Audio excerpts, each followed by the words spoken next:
बिस्मिल्लाहिर्रहमानिर्रहीम। दुनिया पॉइंट के फेसबुक और यूट्यूब चैनल पर खुश आमदीद। 2 दिन से रूस यूक्रेन जंग में काफ़ी खलबली मची हुई है। यूक्रेन ने दावा किया है कि उसकी फौज ने खारसोन को रूस से वापस ले लिया है। इसके बाद से रूस में काफ़ी टेंशन का माहौल बना हुआ है, क्योंकि खैरसोन वो इलाका है जो रूस ने सबसे पहले यूक्रेन से हासिल किया था। खैरसोन की आवाम ने भी दिल खोलकर यूक्रेनी फौज का इस्तकबाल किया है, जो कि यूक्रेन के लिए काफ़ी अच्छी खबर है, क्योंकि यूक्रेन को बहुत अरसे बाद कोई बड़ी कामयाबी हासिल हुई है।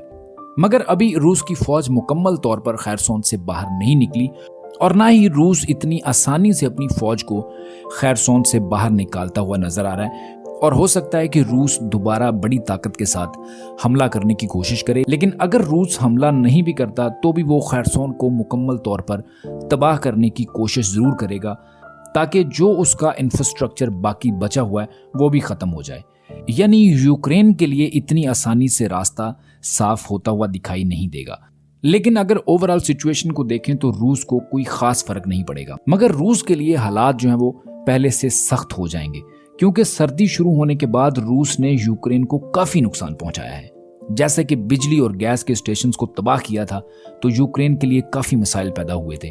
अब रूस के लिए भी मुश्किलात बढ़ती हुई दिखाई दे रही हैं, क्योंकि बरतानिया, अमेरिका और यूरोप मिलकर रूस के लिए मजीद मुश्किलात खड़ी कर रहे हैं। नाटो ने फैसला किया है कि यूक्रेन को मजीद हथियार फराहम किए जाएं, जिसके बाद स्पेन और दीगर यूरोपीय ममालिक ने यूक्रेन को मजीद हथियार फराहम करना शुरू कर दिए हैं। दूसरी तरफ बरतानिया स्वीडन को मजबूर कर रहा है कि यूक्रेन को फाइटर जेट्स फराहम करे, क्योंकि यूक्रेन के पास फाइटर जेट्स की तादाद कम है, जिस वजह से रूस अपने जेट्स से यूक्रेन को बहुत ज्यादा नुकसान पहुंचा रहा है। अगर स्वीडन जेट्स फराहम करता है तो यूक्रेन रूस के जेट्स को तबाह कर सकेगा और रूस के टैंकर्स को तबाह करने में भी अहम किरदार अदा कर सकते हैं ये जेट्स, क्योंकि आपको पता है रूस मिसाइल जो हैं वो यूक्रेन के ऊपर बहुत तेजी से गिरा रहा है। इसके अलावा अगर अमेरिका की बात करें तो अमेरिका ने भी जनूबी कोरिया को कहा है कि वो हथियारों की नई खेप यूक्रेन को फराहम करे, जिसकी कीमत अमेरिका खुद अदा करेगा।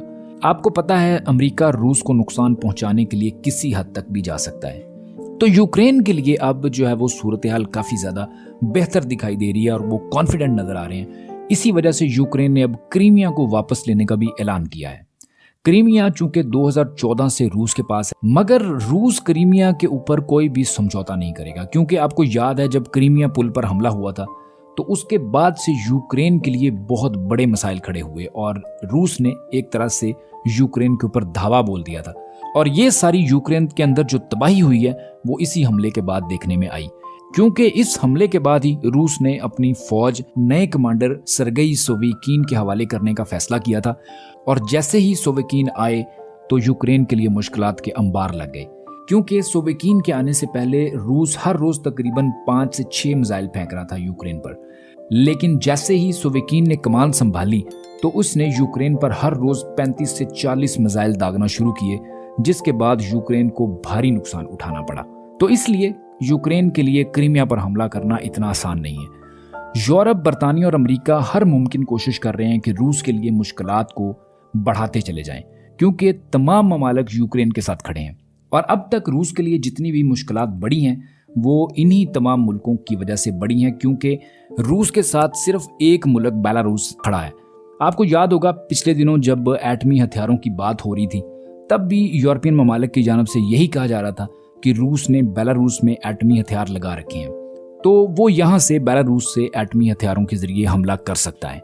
इसके अलावा भी रूस ने बेलारूस में अपनी बहुत बड़ी फौज तैनात कर रखी है, ताकि किसी भी वक्त वो बेलारूस के जरिए यूक्रेन पर हमला कर सके। तो बहुत से यूरोपियन ममालिक, बरतानिया और अमेरिका की जानब से बेलारूस को भी तंग किया जा रहा है।